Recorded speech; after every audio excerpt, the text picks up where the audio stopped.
जय हिंद दोस्तों, मैं मनीष कुमार आप सभी का स्वागत करता हूं अपने YouTube channel JB study points में।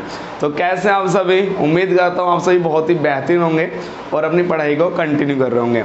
जैसे कि हमारा पेपर का प्रैक्टिस सेट चल रहे हैं, जिसमें मैं और हमारे सर और हमारे सारी फैकल्टीज़ अपना सबसे बेहतर प्रदर्शन दिखा रहे हैं। तो जिसमें आज के जो प्रैक्टिस सेट होने वाला है, इसमें मैं आपको आज मैथ और रीजनिंग के कुछ गिने चुने जो प्रीवियस क्वेश्चंस हैं उनसे आपको मिलाने वाला हूं।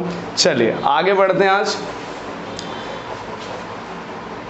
अभी तक आपने चैनल को सब्सक्राइब नहीं किया तो सब्सक्राइब कर लो, और सब्सक्राइब करने के बाद बेल आइकन को प्रेस कर दो, क्योंकि नेक्स्ट वीडियो तभी आपके पास जाएगी।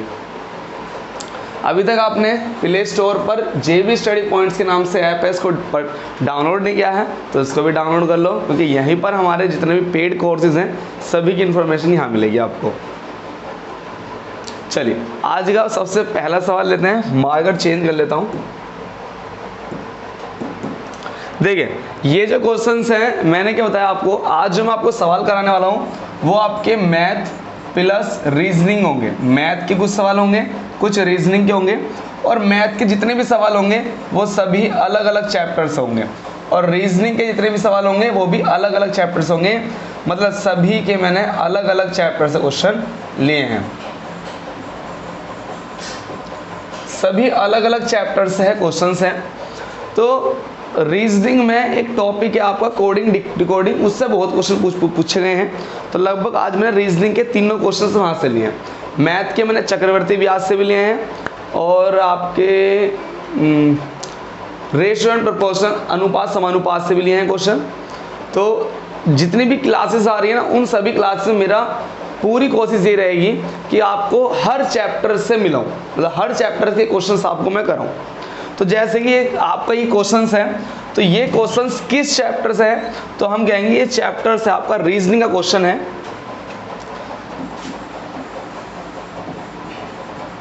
ये रीजनिंग के डायरेक्शन एंड डिस्टेंस, मतलब दिशा और दूरी से है। कल की क्लास में भी मैंने एक सवाल कराया था इसी पर, दिशा और दूरी पर। तो आज मैंने एक और क्वेश्चन लिया है, प्रीवियस क्वेश्चन है। चलिए देखते हैं।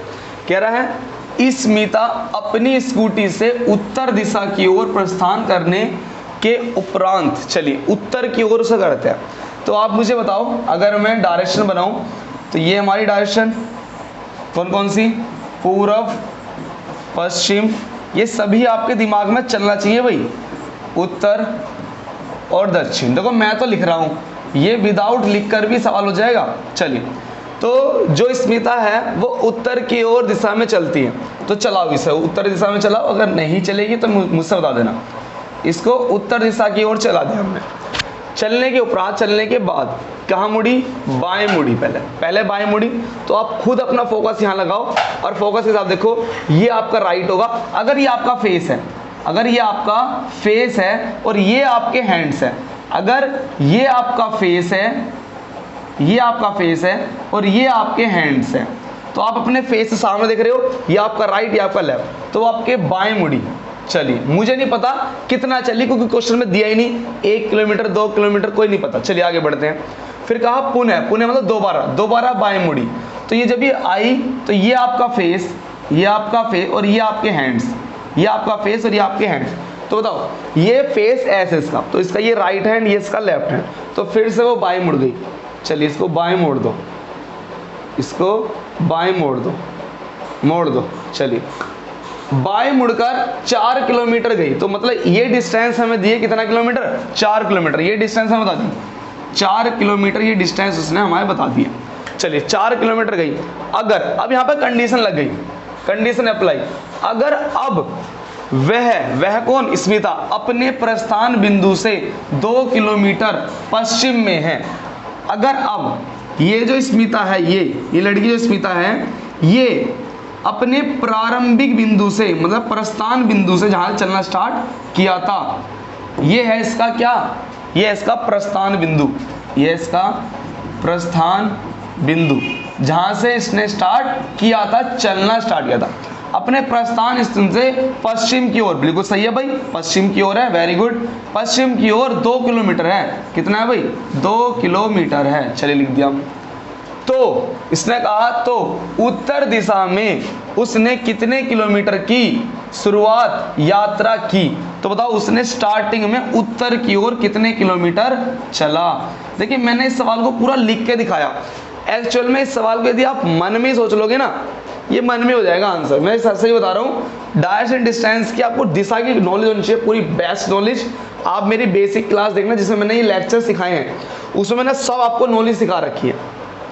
तो आप बताएंगे अगर ये 4 किलोमीटर है तो ये भी कितनी होगी मेरे मेरे मेरे भाई, ये भी 4 किलोमीटर होगी। तो इसका आंसर हो गया 4 किलोमीटर। वो उत्तर की ओर स्टार्टिंग में गई थी, फिर 2 किलोमीटर गई, फिर 4 किलोमीटर गई। तो ये डिस्टेंस और ये डिस्टेंस भी क्या होगी, इक्वल होगी। तो हमारा बेस्ट आंसर क्या है, 4 किलोमीटर। चलिए तो बेस्ट सवाल है, आराम से समझा दिया। डायरेक्शन एंड डिस्टेंस में आपको नॉलेज होनी चाहिए, सिर्फ किसकी, दिशा की नॉलेज होनी चाहिए। अगर दिशा की नॉलेज है तो कोई क्वेश्चन नहीं बचेगा, सब आंसर हो जाएंगे। चलिए अगर मैं नेक्स्ट क्वेश्चन पाता हूँ। ये क्वेश्चन फिर से रीजनिंग का है और इन क्वेश्चंस की बहुत डिमांड होती है। ये क्वेश्चन यहाँ से स्टार्ट हुआ, यहाँ तक है बस, फिर इसने दोबारा अप्लाई कंडीशन लगा दी, दोबारा से यहाँ स्टार्ट हुआ फिर यहाँ खत्म हो गया। लगभग रिपीटेड ही है, दोनों बार रिपीटेशन ही है, तो उससे कोई फर्क नहीं पड़ेगा। नू कह रहा है इस सवाल में कि इसकी कोडिंग इससे की गई है। अगर इसकी कोडिंग ये है तो इसकी कोडिंग क्या होगी रे मेरे भाई, अरे क्या होगी रे मेरे भाई, इसकी कोडिंग क्या होगी रे मेरे भाई, तो ये बताना है। चलिए आपको मिलते हैं इसके लिए पूरे 10 सेकंड मिलेंगे इस सवाल के लिए। पूरे इस सवाल के लिए आपको मिलने वाले हैं पूरे 10 सेकंड।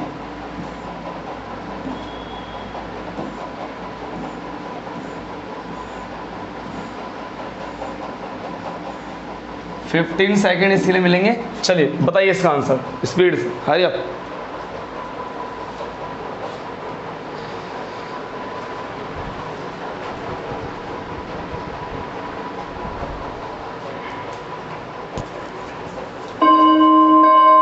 चलिए वेरी गुड।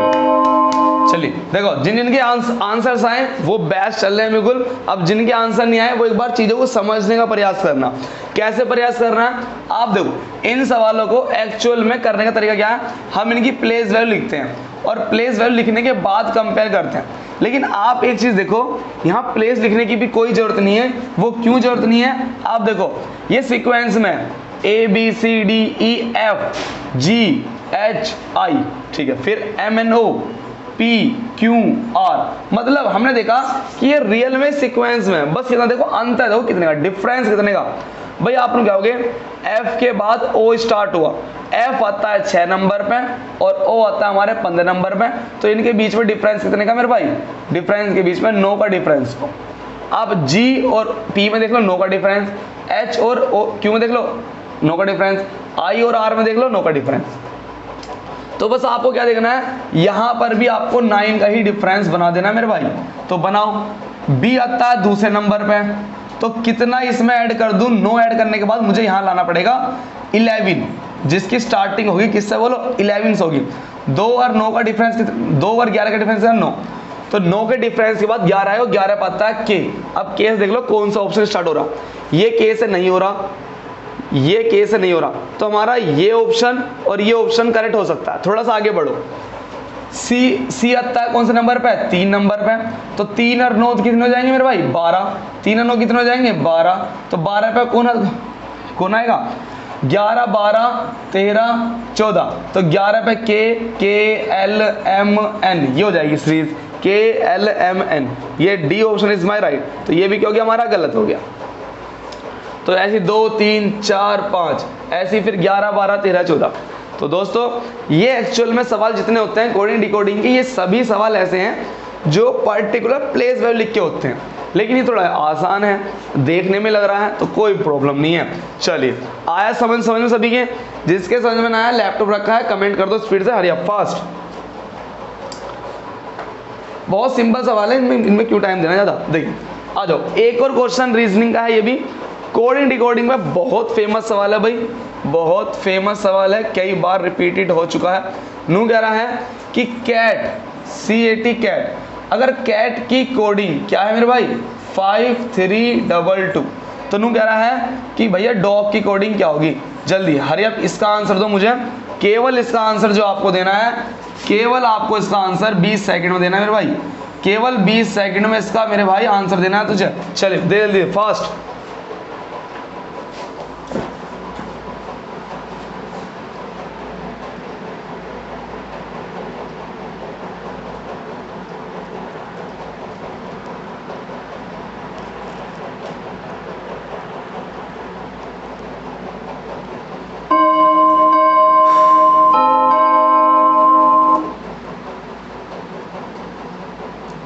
सभी का आंसर नहीं आया भाई, देखो। चलिए अगर इस अप्रोच से क्वेश्चन आया तो इस अप्रोच से करने का तरीका क्या है वो देखो भाई। इस अप्रोच से करने का तरीका होगा भैया, कैट के प्लेस वैल्यू, कैट के प्लेस वैल्यू सी 3 आता है, सी आता है 3 पर, ये आता है 1 पर, ये आता है 20 पर। अब इसकी कोडिंग किससे की गई मेरे भाई, इसकी कोडिंग की गई 5322 से इसकी कोडिंग की गई। अब मेरे भाई देख, अब एक काम कर, तो ऐसा ना लिख, ऐसा समझ में आएगा तेरे कि भैया कैट की कोडिंग की गई है 5322 से, तो भैया डॉग की कोडिंग क्या होगी, डॉग की कोडिंग क्या होगी। देख भाई ये आएगा आपका कौन से नंबर है बोल जल्दी, ये आएगा 3, ये 1, ये 20। तो 3 से कितना हो गया मेरे भाई 5, 1 से कितना हो गया मेरे भाई 3, 20 से कितना हो गया मेरे भाई 22। तो प्लस 2 का रिपीटेशन है, 2 का इंक्रीजमेंट है, इसमें 2 की वृद्धि हो रही है। तो मेरे भाई देख 4 पर ये कितने पर आएगा मेरे भाई 15 पर, ये आएगा मेरे भाई G7। अरे मेरे भाई G7 है भाई, मजा उठा दिया। तो बोलो 2 की वृद्धि कर, 2 की वृद्धि कर, 2 की वृद्धि कर, प्लस 2 प्लस 2 प्लस 2 और 2 कपड़े आ जाओ। 4 और 2 6, 15 और 2 17 और 17 7 और 2 9। तो 6 पाएगा मेरे कौन F, 17 पाएगा Q और 9 पाएगा मेरे भाई I। तो क्या बन गया मेरे भाई FQI, FQI। तो क्या कोड बन गया 6 17 9, 6 17 9, 6 17 9। B option is my right answer.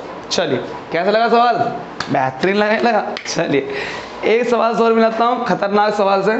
चलिए इसका आंसर दो आप। ये भी क्वेश्चन रिपीटेड हो गया 2 बार। कैसे भैया, यहाँ से लेके यहाँ तक है मेरे भाई और यहाँ से लेके यहाँ तक मेरे भाई, तो कोई दिक्कत नहीं। चलिए आंसर दो इसका स्पीड से।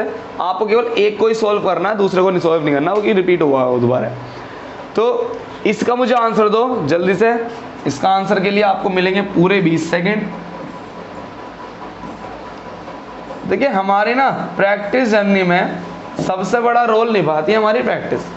चीज़ें स्टार्टिंग में जब हम सीख रहे होते हैं तो वो केवल लर्निंग को शो करती हैं। लर्निंग होगी, फिर आपकी सर्चिंग होगी, फिर आपकी क्रिएटिविटी होगी, फिर आपको सक्सेस मिलेगी। अगर आपने एक भी स्टेप की सीढ़ी को मिस किया ना तो वही आपकी सक्सेस से नीचे आपको गिरा देगी एकदम। तो जिनसे भी स्टार्टिंग में एकदम सवाल नहीं होते ना, वो नर्वस मत हो, क्योंकि आपकी कहीं ना कहीं कमियां रह जाएंगी कि आपने लर्निंग को कितना अच्छे से आपने सीखा है। लर्निंग करोगे, फिर आप सर्चिंग करोगे, नए नए सवाल सीखोगे, फिर आप क्रिएटिविटी करोगे, उनको कुछ ट्रिक बना बना के उनको अपने ब्रेन में सेट करोगे, तब एग्जाम में बैठोगे और तब आप अपनी स्पीड से दिखा पाओगे। किसी भी चीज़ में आप कम रह गए ना, समझ लेना आपकी स्पीड कम हो जाएगी, और जहाँ आपकी स्पीड कम हुई वहीं पर आपको टाइम नहीं मिल पाएगा सही तरीके से। तो सबसे बेस्ट अप्रोच है कि आपको स्टार्टिंग में लर्निंग करनी है, फिर आपको सर्चिंग करनी है, फिर आपको क्रिएटिविटी करनी है, फिर आपको सक्सेस मिलेगी। ठीक है मेरे भाई, तो ये सब स्टेप की सीढ़ियां हैं, इनसे आपको बिल्कुल नहीं घबराना, स्टेप बाय स्टेप चलना है। इस पर अपना बेस्ट दिखाओ, सर्चिंग आप अपनी बेस्ट करो। आप यहाँ पर क्लास ले रहे हो, ये आपकी सर्चिंग है, आप कुछ आपने सीखा हुआ सब कुछ है, अब आप क्या कर रहे हो, प्रैक्टिस सर्चिंग कर रहे हो इसमें आप। चलिए तो ये क्वेश्चन है, इसका आंसर देख लेते हैं एक बार। चलिए अगर मैं इसको भी करने की कोशिश करूं ऐसे ही, तो क्या होगा कि भैया इनकी प्लेस वैल्यू लिख लो। अगर हमारे डायरेक्ट समझ में नहीं आते ना क्वेश्चन, तो प्लेस वैल्यू लिख लो करो इनकी। ये आएगा 1 पर, ये 14 पर, ये 3 पर, ये 17 पर, ये 5 पर, TU, ये 21 पर। तो आखिर क्या हो रहा है भाई, तुम एक चीज देखो, एक चीज को ध्यान से देखो, कॉमन मिल जाएगा एकदम।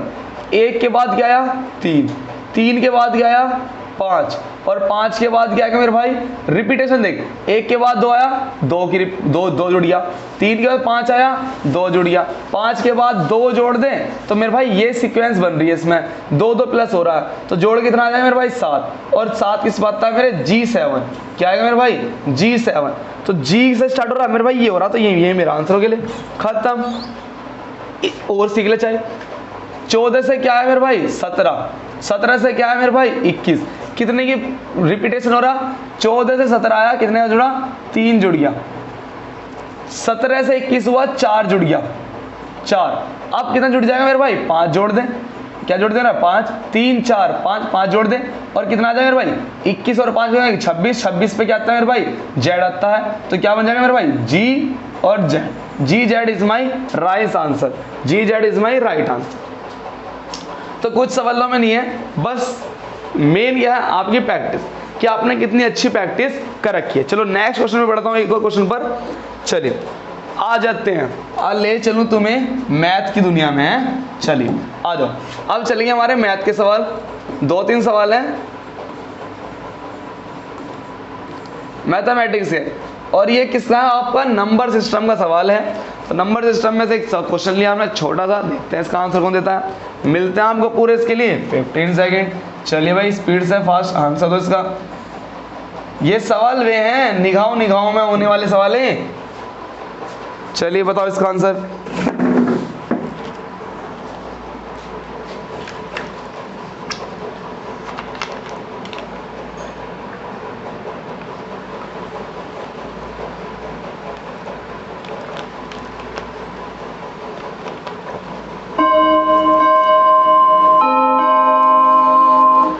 अगर किसी स्टूडेंट के अप्रोच बेस्ट है, उसको कंसेप्ट पता है, तो इस सवाल में पेन चलाएगा नहीं, इस सवाल में वो अपना पेन चलाएगा नहीं, क्योंकि इसने स्टार्टिंग में इतना अच्छा वर्ड दिया है प्रथम।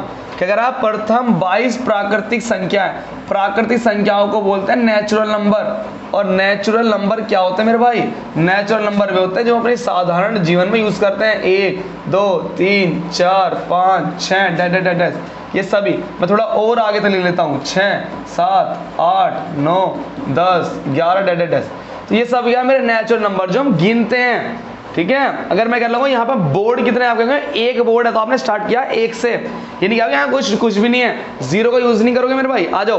तो नेचुरल नंबर होंगे हमारी प्राकृतिक संख्या, और कह रहा है इन प्राकृतिक संख्याओं के गुणनफल का आप इनकी मल्टीप्लाई कर दो सभी की, कहाँ से कहाँ तक, 1 2 3 4 5 6 7 8 डैश करते करते कहाँ तक, प्रथम 22, तो 20 21 और आपके 22, इन सब की आप क्या कर दो मेरे भाई, इन सभी की आप गुणन कर दो, इन सभी की आप मल्टीप्लाई कर दो, इन सभी की मल्टीप्लाई कर दो। तो मल्टीप्लाई करने के बाद उन्होंने पूछ रहा है कि जो भी आंसर आएगा x y z e f, कुछ भी आपकी आंसर आएगा तो उसमें इकाई का अंक क्या होगा मेरे भाई, इकाई का अंक क्या होगा, ये आपसे पूछ रहा है इकाई का अंक। तो आप देखो इकाई के अंक ये अपना आप में एक टॉपिक है, बहुत अच्छा टॉपिक है, बहुत सारे क्वेश्चन बनते हैं अलग अलग वैरायटी के। तो इसमें तो बहुत सिंपल सा है, इसमें जब भी मैं सिखाता हूँ तो बस मैं एक चीज बताता हूँ, आप एक चीज ध्यान रख लो कि जिनका भी मल्टीपल हो रहा है, यदि उसमें 2 और 5 पार्टिसिपेट कर रहा है, ये आपके इकाई अंक के हीरो हैं। कौन कौन बोला मैंने, एक तो नंबर 2, एक नंबर 5।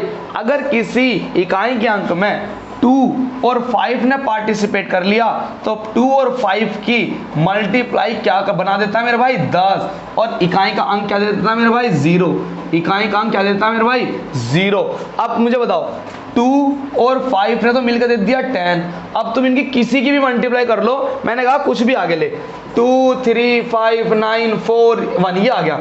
अब इसमें जरा 10 की मल्टीप्लाई करना, 10 की मल्टीप्लाई करते ही क्या बन जाएगा मेरे भाई 2 3 5 9 4 1 0, मतलब अगर 2 5 आ गया तो समझ लो इकाई का अंक क्या हो गया मेरे भाई 0, क्या हो गया मेरे भाई 0 आ गया 0। लो 5 9 में 10 की मल्टीप्लाई करना तो कहेंगे 5 9 0, 6 3 1 में 10 की मल्टीप्लाई करना 6 3 1 0, तो इकाई का अंक क्या बना दिया मेरे भाई 0। किसने बना दिया, इस 2 और 5 के आते ही क्वेश्चन उड़ गया, समझ लो आंसर आ गया 0। तो इकाइकांक 0 बन जाता है कब? जब पार्टिसिपेट हमारी पार्टी में हीरो आ जाते हैं, 2 और 5 आ जाते हैं। तो इकाइकांक क्या होगा मेरे भाई? 0। आप यहां से लेकर यहां तक कि सबकी मल्टीप्लाई करो, सभी के लास्ट में आपको 0 मिल जाएंगी, मतलब इकाइकांक 0। तो यहां से दूसरा क्वेश्चन क्या बनेगा? क्वेश्चन नंबर सेकंड यहां से इसी का अगला पार्ट होता है कि नंबर ऑफ 0, शून्यों की संख्या बताओ। जैसे 2 और 5 एक 0 बना देगा, ठीक है मेरे भाई। से 20 भी तो आ रहा है, ये एक 0। अरे मेरे भाई 9 10 एक 11 10 एक 0 ये रही। तो इसके अगला पैटर्न बनता है इसका नंबर ऑफ 0, शून्यों की संख्या निकालना। चलिए अगली क्लास में कभी को आपके सामने ये क्वेश्चंस भी लूंगा मैं। चलिए एक और क्वेश्चन की ओर बढ़ते हैं, ये आज का लास्ट सवाल है। चलिए मैथ का 2 सवाल, चक्रवर्ती ब्याज CISI चैप्टर से चक्रवर्ती ब्याज। कौन सा मेरे भाई? चक्रवर्ती ब्याज मतलब चालू ब्याज। कौन सा ब्याज? चालू ब्याज, ब्याज पर भी ब्याज, ठीक है। चलिए कितना आसान है, इसके लिए मैं आपको दूंगा पूरे के पूरे आपको उसके 13 सेकंड दूंगा। और देखिए भाई इतना सिंपल सवाल है कि बस इशारे तेरी करती निगाह, ये वाला गाना गाओ और निगाहों निगाहों में काम कर दो सारा। चलिए बताओ इसका आंसर।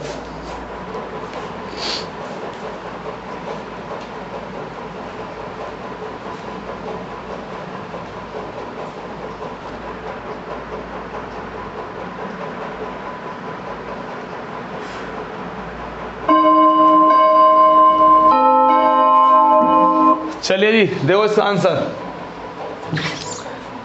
चक्रवर्ती ब्याज पर एक राशि 4 वर्षों में दुगनी होती है, तो लिख लो 4 वर्ष। 4 वर्ष में कितनी होगी मेरे भाई? 2 गुनी हो गई।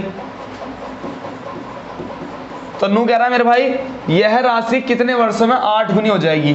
कितने वर्षों में क्या हो जाएगी मेरे भाई? 8 गुनी हो जाएगी।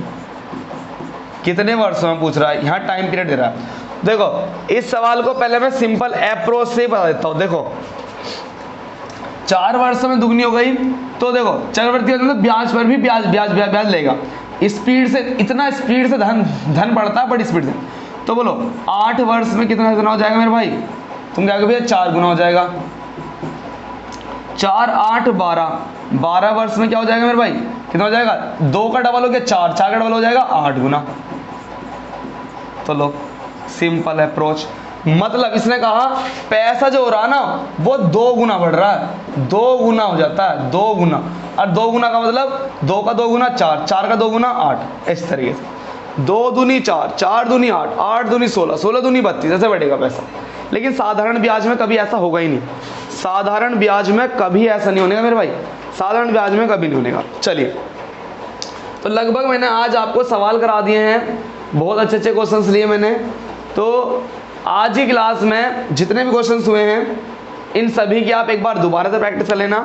चलिए मेरा तो टाइम यहाँ तक ही हो चुका है, अब आपकी क्लास लेंगे सर। जो आगे के सवाल हैं वो सर कराने वाले हैं। तो सभी को अगर मेरा पढ़ाया हुआ अच्छा लग रहा है तो कमेंट कर करो। और देखो मेरी आदत ना ऐसी नहीं है, मेरी आदत इस समय मैं आप सभी से छोटा हूँ। आप जितने मेरी क्लास देख रहे हो मैं सभी से बहुत छोटा हूँगा। बस आज इस प्लेस पर खड़े होने का केवल एक ही यहाँ अगर बात है तो वो ये है कि मैं हमेशा सीखता रहता हूँ बस। क्योंकि अगर आप भी कमेंट करके कुछ बात बताओगे ना तो मैं उसमें से भी कुछ सीख लूँगा कि भाई हाँ इन्होंने ये बात बताई है कि मुझे ये थोड़ा इंप्रूवमेंट करना चाहिए इस चीज़ में। तो चीज़ें सीखते रहोगे ना तो जीवन भर आगे बढ़ते रहोगे। क्योंकि आज आपका सामने एक एग्जाम्पल है कि अगर मोबाइल्स अपडेट नहीं होंगे ना, अगर मोबाइल्स अपडेट नहीं होंगे तो ध्यान रखना बिल्कुल सब बेकार लगेगा। हर समय कंपनी सोचते हैं कि हम कुछ अपडेट मारें। तो मैं अपनी बात बताऊं कि मैं तो खुद अपने आप को हर 1-2 महीने बाद ही अपडेट मार देता हूं। मेरे जितने बैच चलते हैं ऑफलाइन या ऑनलाइन चलते हैं, ज़्यादातर मैं हर क्लास में जब भी आपसे मिलता हूं या जिस स्टूडेंट से मिलता हूं मैं कुछ नई अप्रोच के साथ मिलता हूं, तो तभी मज़ा आता है। ठीक है, तो जो भी मेरी कुछ कमियां रह गई हों आज की क्लास में वो भी कमेंट में लिखना और बताना कि सर यहाँ पर आपने स्पीड दिखा दी, यहाँ आपको थोड़ा अच्छे से समझाना चाहिए था, इस सवाल को आपने दोबारा बताना चाहिए था। तो इस तरीके से मैं आपकी नेक्स्ट क्लास में मिलता हूँ। तो आज की क्लास किसे लगी उसमें कमेंट में बिल्कुल बताओ और लाइक करके प्लीज़ जागरो। सभी लाइक नहीं करते, पता नहीं क्यों नहीं करते, पता नहीं उनकी जेब से क्या क्या जा रहा है। ठीक है ठीक है, जा तो हमारा रहा है, हम दे रहे हैं अपना समय, ठीक है, पर आपका तो सारा प्रॉफिट ही हो रहा है। तो भैया अगर वीडियो अच्छी लगती है तो मन से लाइक करके बिल्कुल जाओ, ठीक है, उसमें हमारी बहुत दुआ निकलती है, हमें बहुत मनोबल सा मिलता है। क्यों मिलता है कि भाई अगर हम मेहनत कर रहे हैं तो भाई हमें एक रिजल्ट क्या, हमें कैसे पता चलेगा, हमें पता चलता है लाइक से कि भाई हाँ भाई स्टूडेंट को हमारी वीडियो अच्छी लग रही है। तो अब लेंगे आपकी क्लास सर, तो मिलता हूँ मैं तो आपसे नेक्स्ट क्लास में, तब तक के लिए बाय बाय, जय हिंद, जय भारत, वंदे मातरम। चलिए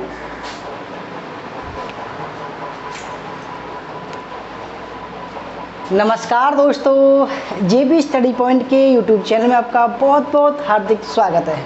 दोस्तों अभी मनीष सर पढ़ा रहे थे, अब हमारी बारी है, ठीक है। तो मनीष सर का ये आपने देखा, बहुत अच्छा लगा मुझे भी। तो दोस्तों उन्होंने 6 सवाल कराए, आज मैं 7वां सवाल स्टार्ट करता हूँ। 7वां सवाल आपके सामने है, क्वेश्चन नंबर 7। देखो मनीष सर और मैं इतने शानदार सवाल ला रहे हैं जो आपके एग्ज़ाम में बिल्कुल सटीक, कहते हैं भाई पॉइंट ऑफ व्यू से बिल्कुल नज़दीक होंगे सवाल, ठीक है। देखो ऐसा तो नहीं कह सकते भाई हम यही सवाल आएंगे, मगर हम सवालों के माध्यम से जो आपको व्याख्या बता रहे हैं दोस्तों, उसमें से ही सवाल आएंगे, ठीक है। तो देखो, और देखो जो करंट अफेयर सवाल हैं वो तो सेम टू सेम आ सकते हैं, ठीक है। तो देखो सवाल है कोरोना वायरस, तो बढ़िया सवाल है एकदम, ये सवाल आ सकता है। कोरोना वायरस कोविड-19 के संक्रमण ने पूरी दुनिया को अपनी चपेट में ले लिया है। भारत में इस महामारी से निपटने के लिए कौन सा अधिनियम लाया गया? देखो कितने बढ़िया सवाल है। देखो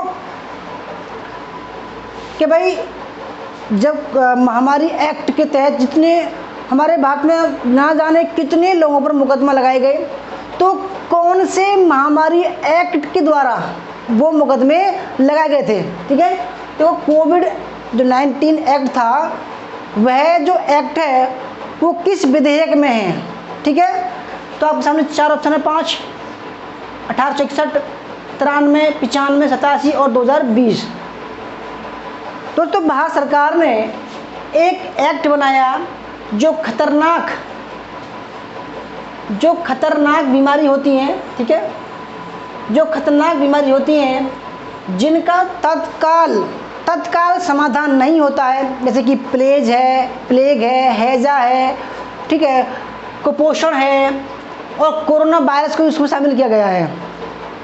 तो जिनका तत्काल रोक नहीं लग सकती, तो सरकार क्या करती है, सरकार ने एक विधेयक लाया और उस विधेयक में कहा कि भाई अगर रोकथाम नहीं लग सकती तो उसके प्रसार में हम उसकी प्रसार को रोकथाम कर सकते हैं, अगर उसको हम जड़ से ख़त्म नहीं कर सकते तो वो नाम था महामारी एक्ट 1887।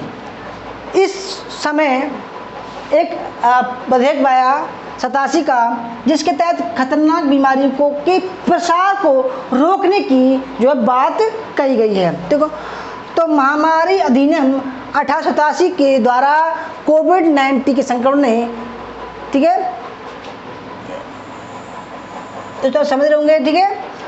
तो यह जो एक्ट लाया गया था वो महामारी अधिनियम 1887 के द्वारा लाया गया था, ठीक है। आ सकता है एग्जाम में ये। क्वेश्चन नंबर 8, एक कीबोर्ड में कम से कम कितनी जो है आपके सामने की होती हैं? देखो आपने सभी देखा हुआ, ठीक है, ये कीबोर्ड है, यहाँ पर छोटी छोटी दोस्तों यहाँ पर क्या होती हैं, यहाँ पर कीबोर्ड होते हैं।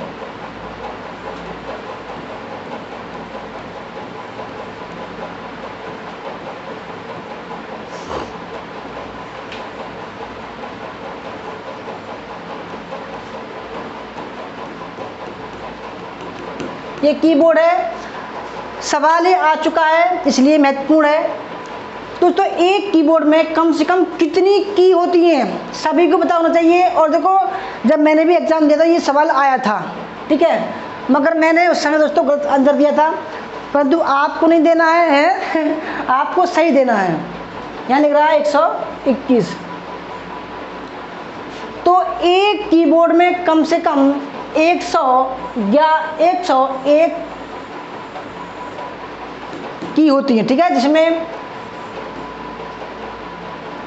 F फंक्शन की, ठीक है, फंक्शन की यानी कि F1, F2, F3, F4, numerical की 1, 2, 3, 4 और दोस्तों ग्रामेटिकल जैसे A, B, C, D, ठीक है, और माइनस गुणा ये वाले चिन्ह जो होते हैं ये न्यूमेरिकल होती हैं। तो याद रखना 101 जो है कम से कम कीबोर्ड में की होती हैं। क्वेश्चन नंबर 9, सूचना का अधिकार अधिनियम 2005 प्रावधान करता है। देखो आप सभी ध्यान से देखना, ये जो सवाल है बहुत ही इंपॉर्टेंट है। सूचना का अधिकार, देखो कितने सवाल बन रहे हैं इसमें से। सूचना का अधिकार मतलब होता है आरटीआई, यानी कि अगर कोई डिपार्टमेंट अगर आपको सूचना नहीं दे रहा है मांगने से, तो आप आरटीआई के द्वारा उस पर एक लेटर लिखो, और जब वो उस विभाग में जाएगा तो उस विभाग के द्वारा उसका उत्तर देना ही देना होगा, ठीक है। अगर हम पूछने लगे हैं शिक्षा विभाग में कि भाई कितनी, आप ये बताओ कि कितनी पद खाली हैं, कितने पद जो है भर चुके हैं, कितने पद जो है जनरल ओबीसी एससी एसटी के लिए हैं, ठीक है, तो अगर हम वैसे ही जाएंगे तो दोस्तों नहीं बताएंगे वो, ठीक है। अगर आरटीआई के द्वारा पूछेंगे तो 101% जो आपको उत्तर देंगे वो, ठीक है। तो देखो आरटीआई याद रखना full form right to information. अगर बात करें भाई कब बनाया गया, 2005 में बनाया गया था। 2 सवाल हो गए, एक सवाल फुल फॉर्म का, एक सवाल समय का। अब सवाल ये पूछ सकता है आपसे कि भाई उसमें क्या क्या प्रावधान करता है। देखो पहले देखते हैं, किसी भी व्यक्ति को सभी लोक अधिकारी द्वारा सभी प्रकार की सूचनाओं का प्रसार करना। दूसरा, केंद्रीय, राज्य एवं जिला स्तरों पर सूचना आयोग की अपीलीय अधिकरण के रूप में स्थापना करना।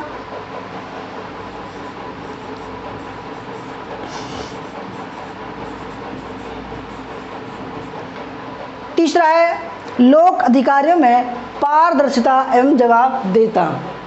तो फ्रेंड देखो जान लो, बहुत ही बढ़िया सवाल है। देखो पहला भी ठीक है इसमें से कि किसी भी व्यक्ति को सभी लोक अधिकारियों यानी कि जो भी सरकारी अधिकारी हैं द्वारा सभी प्रकार की सूचना को देना, ठीक है, प्रसार करना।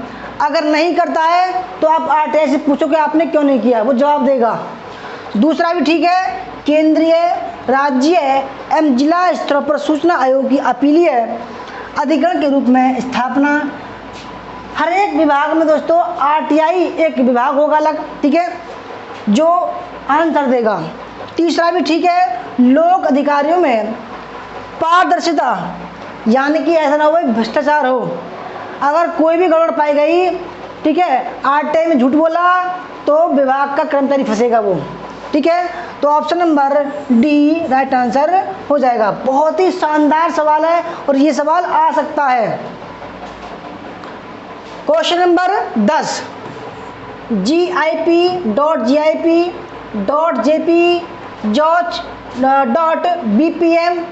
और .png का प्रयोग किस तरीके फाइल के विस्तार के रूप में किया जाता है जो भंडारण करता है।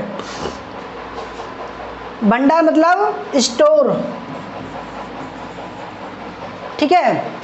देखो आपने देखा होगा कि जब भी आप फोन में या लैपटॉप में या कहीं भी आप चित्रों को देखते होंगे, ठीक है, तो कोई भी फोटो आपने क्लिक किया, आपने देखा भाई बहुत अच्छा फोटो है, आपने फोटो क्लिक किया, तो आपने फोटो तो क्लिक किया और वो सेव हो गया, ठीक है दोस्तों। जैसे कि आपने फोटो खींचा तो शायद इस प्रकार का बनेगा IMG .000.jpg, ठीक है, डॉट ज़रूर लगेगा। ये क्या होता है? ये एक्सटेंशन होता है, एक्सटेंशन। अगर वीडियो होगा तो अलग बनेगा, ठीक है, .mp4, ठीक है, .3gp। और अगर सॉन्ग होगा तो ऑडियो में लगेगा .bpi। और अगर फोटो होगा तो दोस्तों क्या लगेगा? .gip लग सकता है, .jp लग सकता है, ठीक है, .bpm लग सकता है, .png। आपने देखा होगा कि कुछ चित्र ऐसे होते हैं जो चलते हैं ऑटोमेटिकली, ठीक है, जो उनको बोलते हैं PNG फोटो। तो फ्रेंड्स इसमें डाटा दिया जाएगा इमेज डाटा, यानी कि फोटो, इमेज मतलब फोटो। याद रखिएगा, बहुत ही शानदार सवाल है ये, ठीक है। क्वेश्चन नंबर 11 है, दशमलव अंक 35 का द्विआधारी समतुल्य है। द्विआधारी मतलब बाइनरी, यानी देखो क्या पूछ रहा है ये,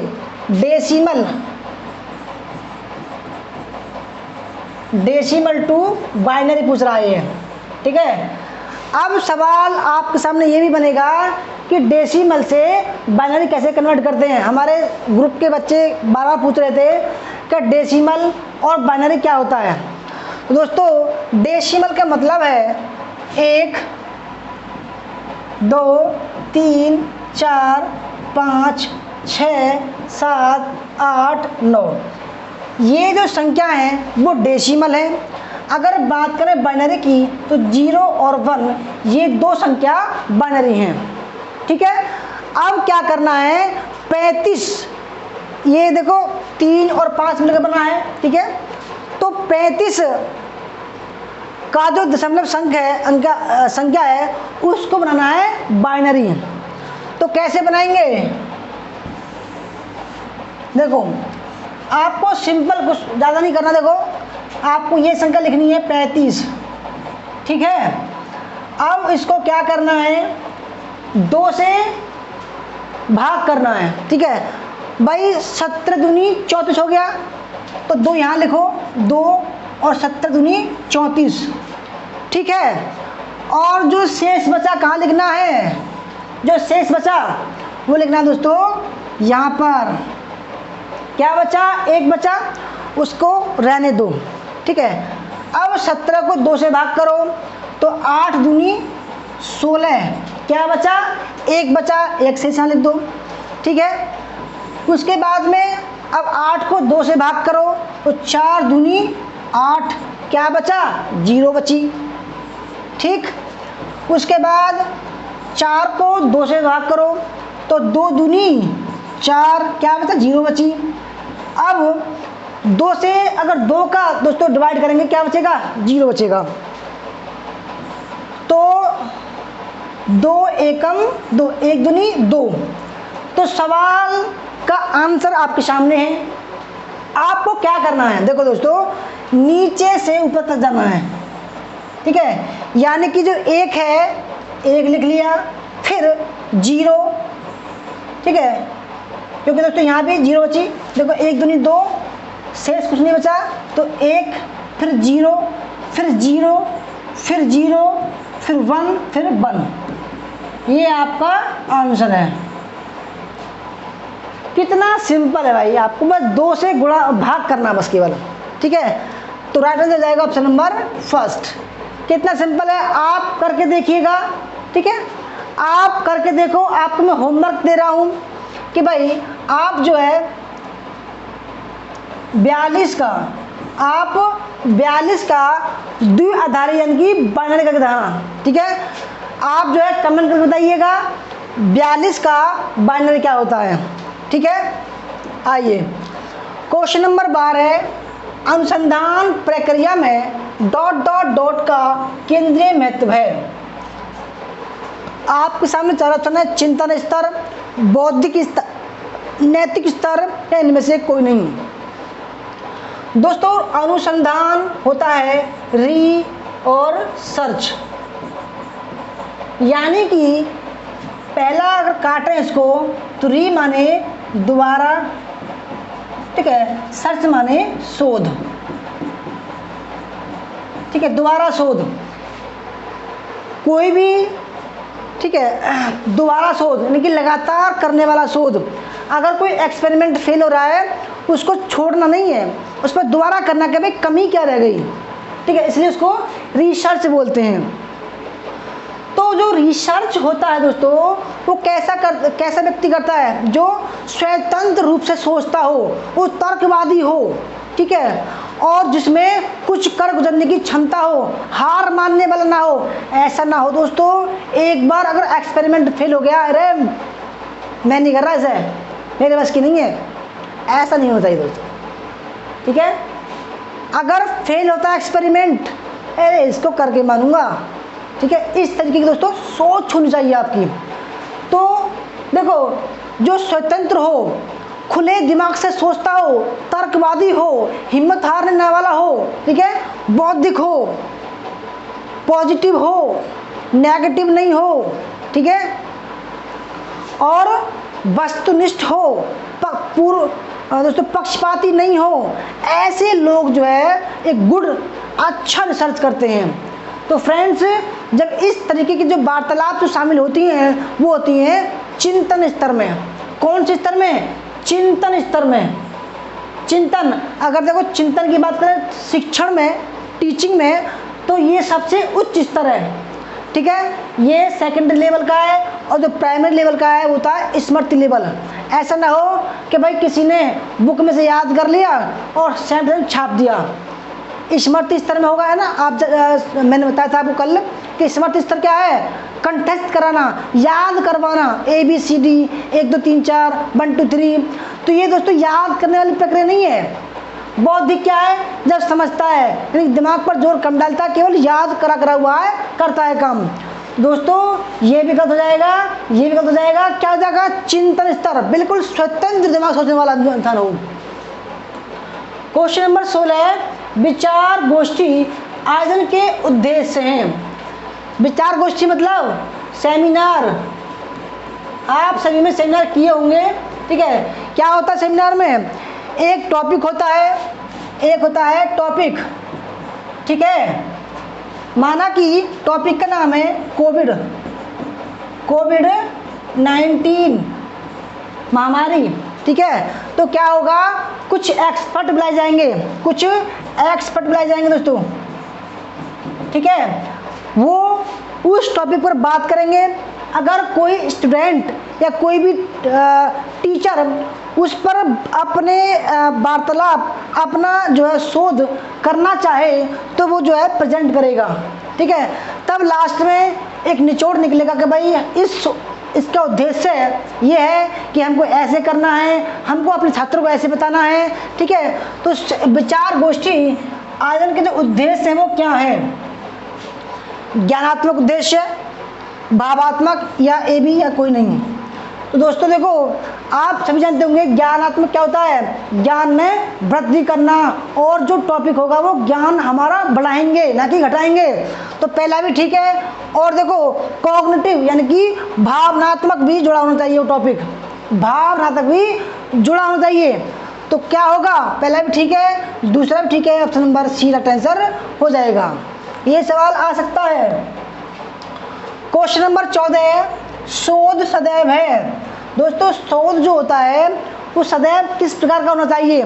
पहला पूर्ण ज्ञान का सत्यापन, दूसरा नूतन ज्ञान की गवेषणा, तीसरा ज्ञान के अंतराल की पूर्ति करता हो, या फिर सभी। देखो एक बात जान लो दोस्तों, जब आप रिसर्च करोगे तो रिसर्च की परिभाषा जो होगी वो भी आपको पता होनी जरूरी है। शोध यानी कि शोध, जैसे कि नाम से पता है, शोध मतलब री प्लस सर्च, ठीक है, यानी कि दोबारा सर्च, यानी कि दोबारा भी किसी टॉपिक पर हम सर्च कर सकते हैं, ठीक है। एक पॉइंट। दूसरा पॉइंट ये है कि भाई हमें पूर्ण ज्ञान का सत्यापन करना जरूरी है। उसमें कोई टॉपिक है, हमें लगता है कि भाई उसमें हमको झूठ बताया गया है, तो हम क्या करेंगे दोस्तों, हम क्या करेंगे कि एक रिसर्च उस पर अनुसंधान कर सकते हैं कि भाई इसकी सत्यता क्या है। तो देखो पूर्ण ज्ञान का सत्यापन कि भाई इस टॉपिक में जो है क्या सही है क्या गलत है, आप जो उस पर रिसर्च कर सकते हैं। तो पूर्ण ज्ञान का सत्यापन हो गया।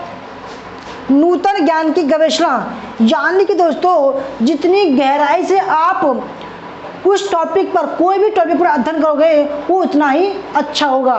ठीक है, और क्या होगा उसमें सत्यापन निकलेगा, सत्यता की कसौटी पर वो खरा निकलेगा। ठीक है, क्योंकि जितनी गहराई में जाओगे आप उसी को तो कहते हैं रिसर्च, है ना। दोस्तों दूसरा भी ठीक है। तीसरा, ज्ञान के अंतराल की पूर्ति। देखो इसका मतलब ये है कि कोई टॉपिक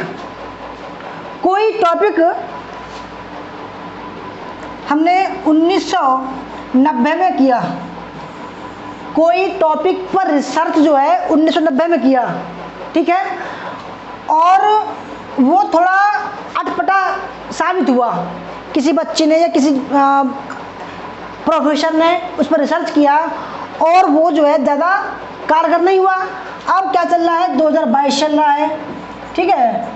अब वो किसी बच्चे के माइंड में आया, दिमाग में आया कि भाई मैं उस टॉपिक पर रिसर्च करना चाहता हूँ। तो दोस्तों इस और यहाँ से लेकर यहाँ तक जो भी गैप हुआ है उस टॉपिक से संबंधित उसको वो भरेगा। ठीक है, कि भाई उस फलाने प्रोफेसर ने ये कहा था, परंतु समय की नज़ाकत को देखते हुए उसमें धीरे धीरे क्या है बदलाव आए। ठीक है, धीरे धीरे क्या है बदलाव आए। ठीक है दोस्तों, तो इसलिए बोलते हैं ज्ञान के अंतराल की पूर्ति करना, जो भी कमी रह गई है उसको भरना। ठीक है, रिसर्च का मतलब दोस्तों ये है कि हम किसी टॉपिक पर अगर शोध हो चुका है तो उस पर हम दोबारा शोध कर सकते हैं, बशर्ते वो सेम टू सेम नहीं होना चाहिए। अगर किसी टॉपिक की जो फाइंडिंग है वो कुछ और हुई है और आपने भी वही लगा दी तो वो आपका रिसर्च नहीं होगा। क्या होगा दोस्तों, किसी टॉपिक पर फाइंडिंग कुछ हुई है और आपको उससे अच्छा करना पड़ेगा। ठीक है, तभी तो आप ज्ञान के दर की पूर्ति करोगे। तो राइट हो जाएगा option number D. Question number 15 देखते हैं। मौलिक अनुसंधान किसकी योग्यता को दर्शाता है? मौलिक अनुसंधान, फंडामेंटल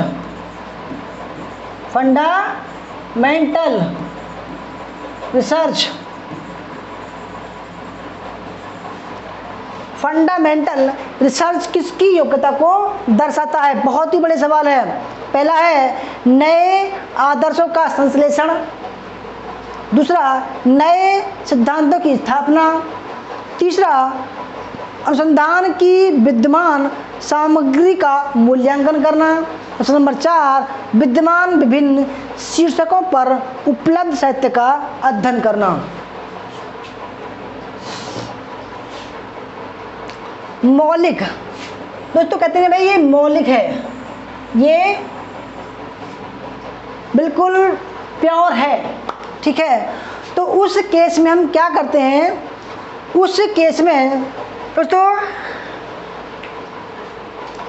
उस केस में हम क्या करते हैं, जब मौलिक अनुसंधान की बात आती है तो उसमें हम नए सिद्धांतों की स्थापना करते हैं। ठीक है, मौलिक, क्योंकि दोस्तों हमारा वो बिल्कुल नया टॉपिक है, उसमें नए सिद्धांत गढ़ाए जाएंगे हमारे द्वारा। ठीक है, तो नए सिद्धांतों की स्थापना करेंगे क्योंकि हमारा जो अनुसंधान है वो बिल्कुल मौलिक है, इस पर कोई भी कार्य पीछे नहीं हुआ है, हमने बिल्कुल नया टॉपिक लिया है। तो इसलिए दोस्तों क्या हो जाएगा, ये बिल्कुल मौलिक हो जाएगा। क्वेश्चन नंबर 16, अनुसंधान का आंकड़ा मुख्यतः है केवल गुणात्मक, केवल मात्रात्मक, केवल ए और बी, या इनमें से कोई नहीं। देखो जब अनुसंधान के आंकड़े की बात आ जाए, ठीक है, जब अनुसंधान के आंकड़े की बात आ जाए तो क्या होगा दोस्तों उसमें? देखो आंकड़ा कैसे होता है, अगर आंकड़े की बात करें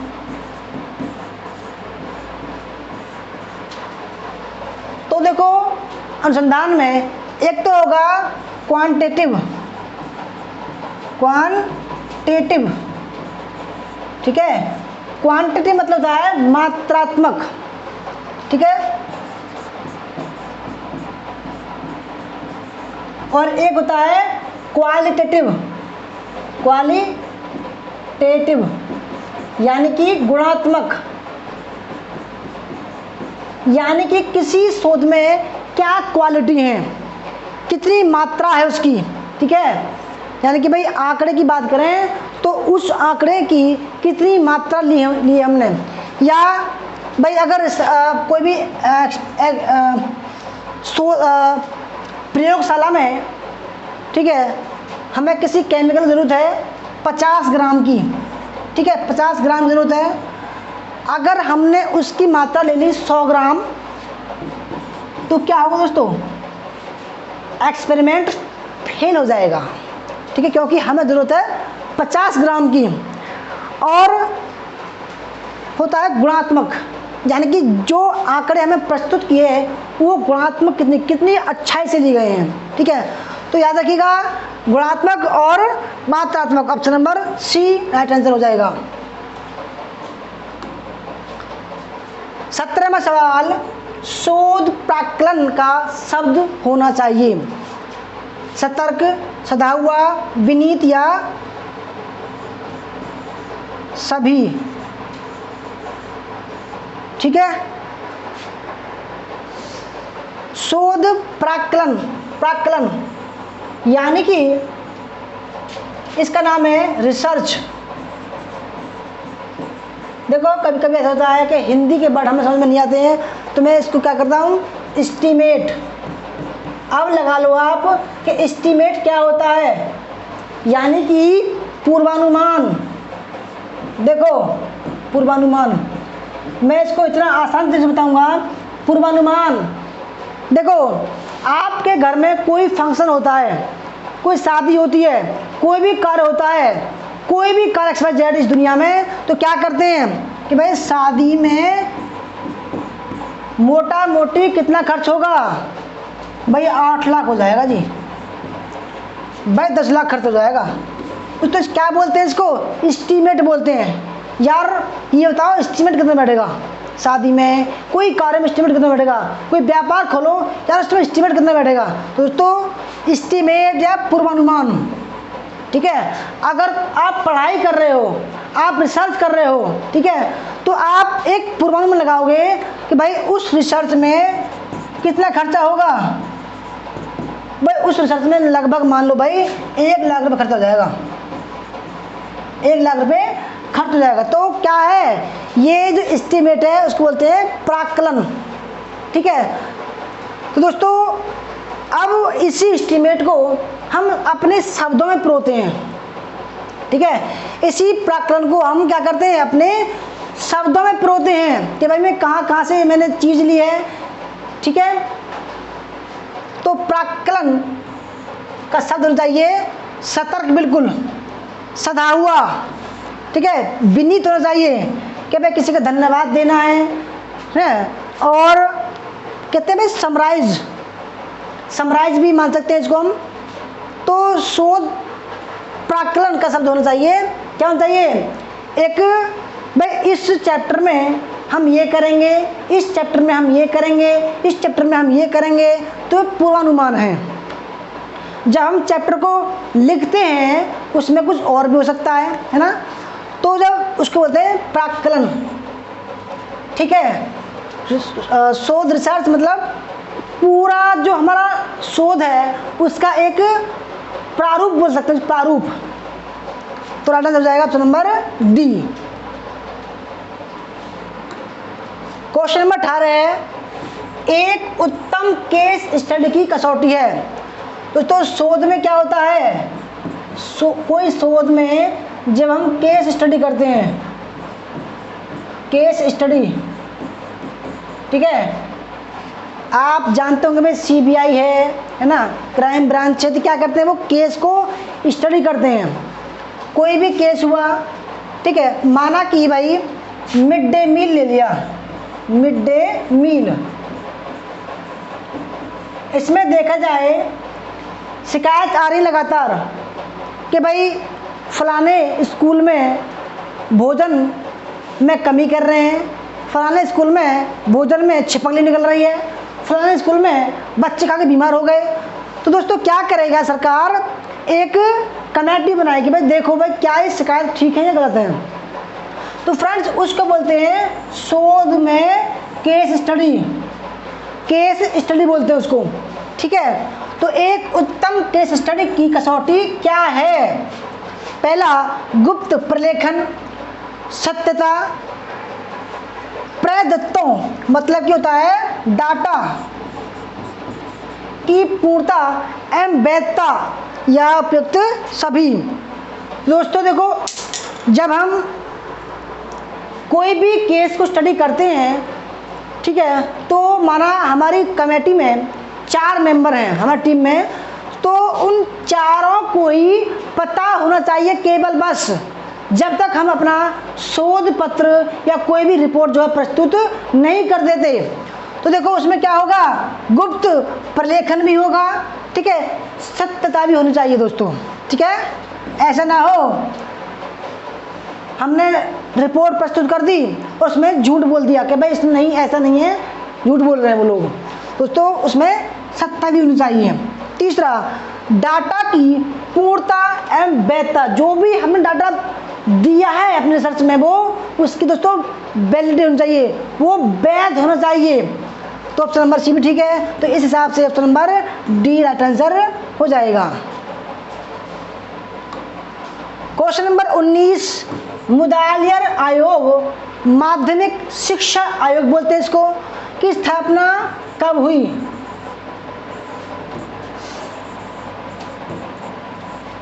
ठीक है, मुदालियर, लक्ष्मण स्वामी मुदालियर आयोग की स्थापना, जिसको हम दूसरा शिक्षा आयोग बोलते हैं, याद रखिएगा, दूसरा शिक्षा आयोग, स्वतंत्र भारत का दूसरा शिक्षा आयोग। प्रथम की बात करें कौन सा था दोस्तों, स्वतंत्र भारत में राधाकृष्णन आयोग, राधाकृष्णन आयोग 1948, और दूसरा कब आया था, 1952 में आया था, ठीक है। तो कब दोस्तों आया था ये, 1952 में। देखो इसमें त्रिस्तरीय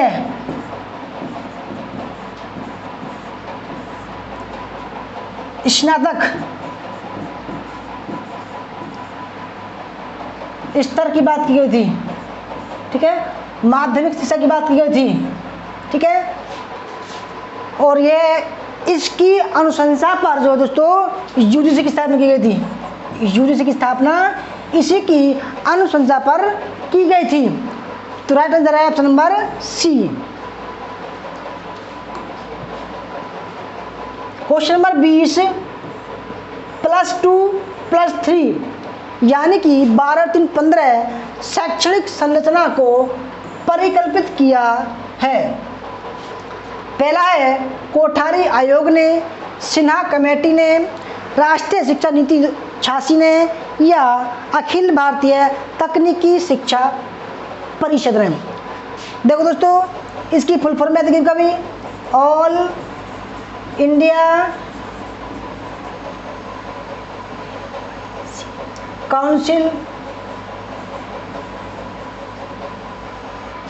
ऑफ टेक्निकल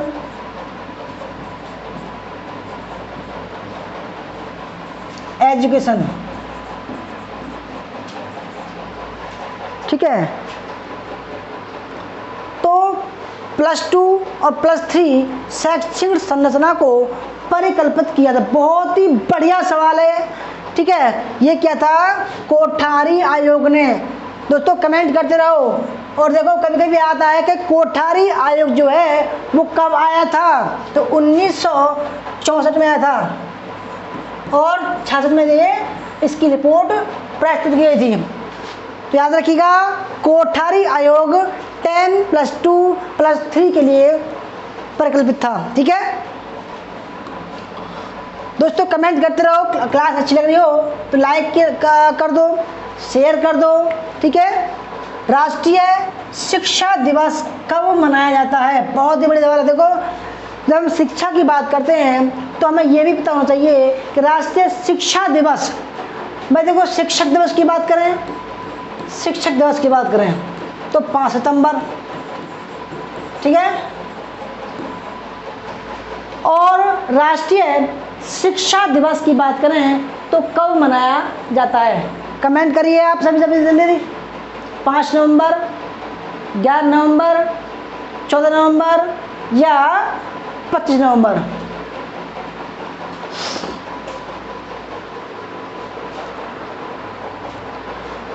चौदह नवंबर बाल दिवस, ठीक है। और 11 नंबर होता है दोस्तों आपका राष्ट्रीय शिक्षा दिवस, ठीक है। क्वेश्चन नंबर 22, अनुसंधान की रूपरेखा को क्या कहा जाता है? देखो, कुछ ऐसे अटपटे शब्द हैं जिनको जानना आपको जरूरी है। शोध यानी कि रिसर्च, रूपरेखा मतलब ड्राफ्ट, किसी चीज का ड्राफ्ट। तो देखो आप बताइए उस ड्राफ्ट को क्या कहा जाता है? मैपिंग ऑफ प्रॉब्लम, ब्लूप्रिंट, आधार स्वरूप या सभी?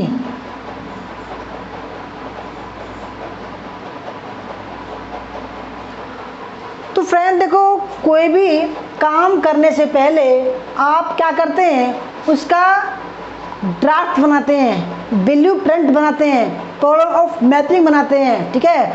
और क्या बनाते हैं? नक्शा बनाते हैं। जब आप क्या करते हैं दोस्तों, जब आप घर बनाते हो, ठीक है, कि भाई यहाँ बाथरूम होगा, यहाँ किचन होगा, यहाँ बेडरूम होगा, ठीक है, यहाँ दरवाजा होगा, यहाँ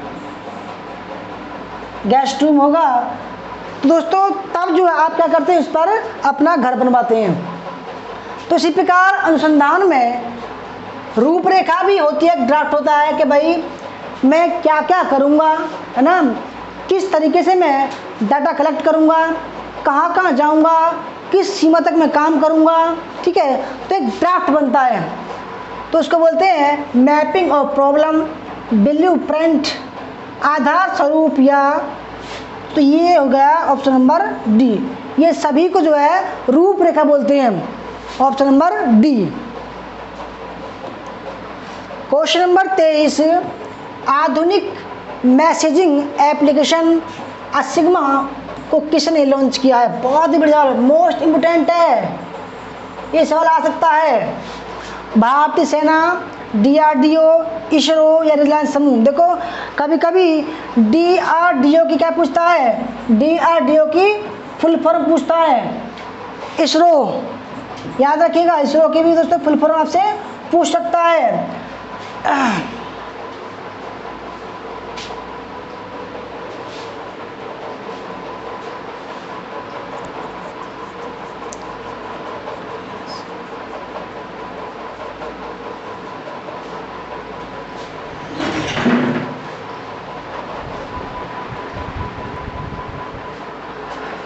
तो दोस्तों देखो DRDO की बात करें तो डिफेंस रिसर्च डेवलपमेंट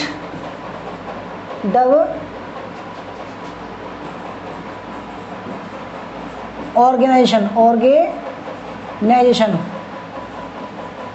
अगर इसरो की बात करें तो Indian research, sorry Indian space research organisation, ठीक है, याद रखिएगा। तो आधुनिक मैसेजिंग एप्लीकेशन असिग्मा को किसने लॉन्च किया है? भारतीय सेना ने, option number first. Question number 24, चतुर्थ पीढ़ी का मुख्य अवयव है? देखो ये क्या पूछ रहा है, ये पूछ रहा है कंप्यूटर की फोर्थ जनरेशन, फोर्थ पीढ़ी, ठीक है, याद रखिएगा दोस्तों। देखो अभी तक 8 जनरेशन आ चुकी हैं, 8 जनरेशन। तो अगर बात करें प्रथम, पहले आप कमेंट कीजिए, ठीक है। ट्रांजिस्टर, वृत्त, एकीकृत परिपथ, एकीकृत परिपथ या निर्वात नालिका।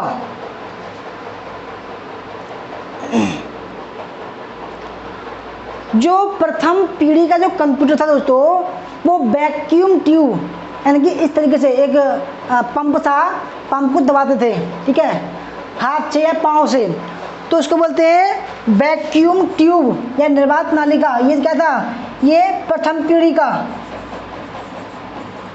प्रथम पीढ़ी, ठीक है। अगर बात करें भाई कि प्रथम पीढ़ी में कौन सी तंत्र लगा हुआ था, तो वैक्यूम ट्यूब या निर्वात नालिका, ठीक है। दूसरे में आया था ट्रांजिस्टर, वैक्यूम ट्यूब के स्थान पर ट्रांजिस्टर का प्रयोग होने लगा, ठीक है। यह आया दूसरी पीढ़ी में।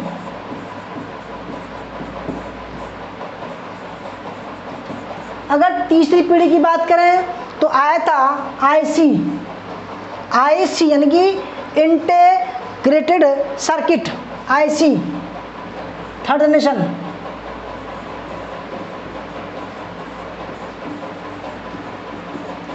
ठीक है, अब एक ही बचा आपके सामने, ये है लार्ज, LIC, लार्ज यानी कि वृहद एकीकृत परिपथ, लार्ज इंटीग्रेटेड सर्किट, यानी कि राइट आंसर हो जाएगा ऑप्शन नंबर बी।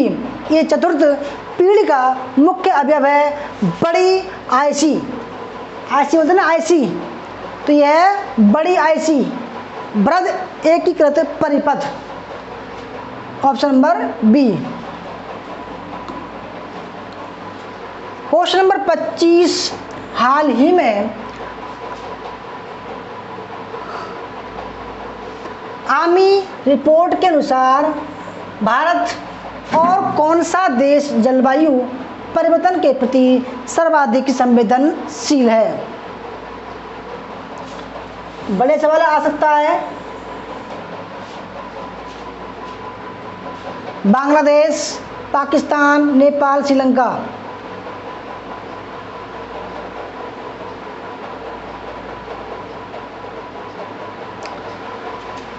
तो फ्रेंड्स, आज की क्लास हमारी यहीं समाप्त होती है, ठीक है। और इसका राइट आंसर हुआ ऑप्शन नंबर बी, पाकिस्तान। आपको क्लास कैसी लगी? अच्छी लगी तो लाइक कीजिएगा, शेयर कीजिएगा। और दोस्तों, अगर आपको हमारा कोर्स ज्वाइन करना है नेट हिस्ट्री का प्लस पेपर 1 का, तो 6 महीने का 3000 रुपये का है, और 1 साल का 4000 रुपये का है, और 2 साल का आपको 5000 रुपये का दिया जा रहा है कोर्स, ठीक है। और इन्हीं के साथ में आपको 2 बुक दी जाएंगी। ऑफर सीमित है इस बुक का, ठीक है। तो धन्यवाद क्लास करने के लिए। कितने सही हुए कमेंट करके आप ज़रूर बताइएगा। धन्यवाद। जय हिंद, जय भारत, वंदे मातरम।